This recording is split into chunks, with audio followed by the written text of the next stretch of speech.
આજે આપણે બનાવશું સાબુદાણાની ખીચડી। સાબુદાણાની ખીચડી બનાવવા માટે બટેટા આપણે બાફી લીધા છે, હવે એને ફોલી લઈશું।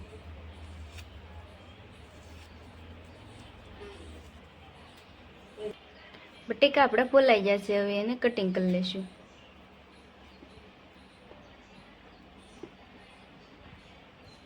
મીડિયમમાં કટ કરવાના છે।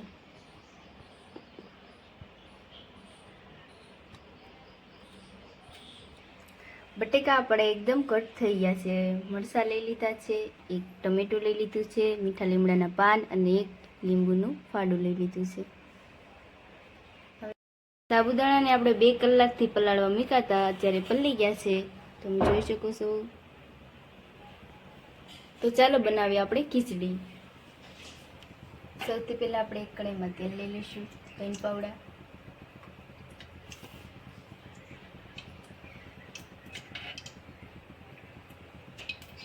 તેલને ગરમ થવા દઈશું।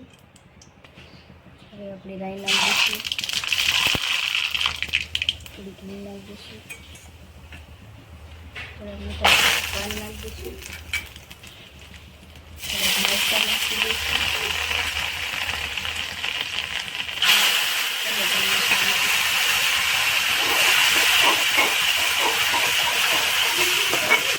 સરખી રીતે સળવા દઈશું।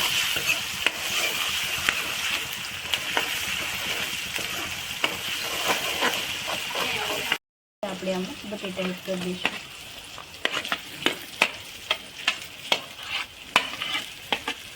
સરખી રીતે મિક્સ કરી દઈશું।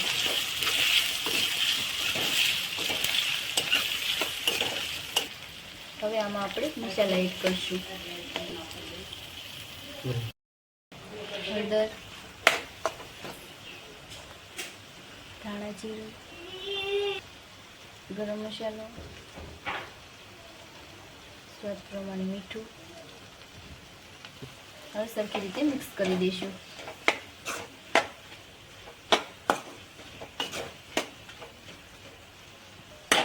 બે મિનિટ આપણે આને સળવા દઈશું।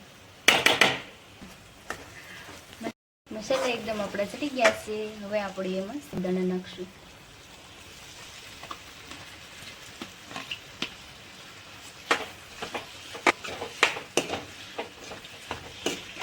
સરખી રીતે મિક્સ કરી લઈશું।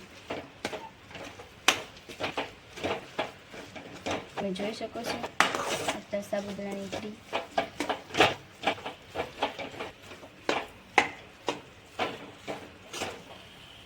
આ આપણે ફરાળ માટે ખીચડી છે, જે તમે વ્રતમાં ખાઈ શકો છો।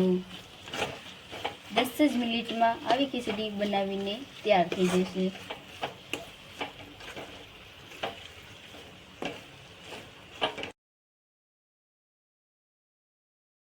તમે જોઈ શકો છો આપણી ફરાળી ખીચડી તૈયાર છે। અમારી રસોઈ તમને ગમી હોય તો લાઈક, શેર અને સબસ્ક્રાઇબ કરી દેજો।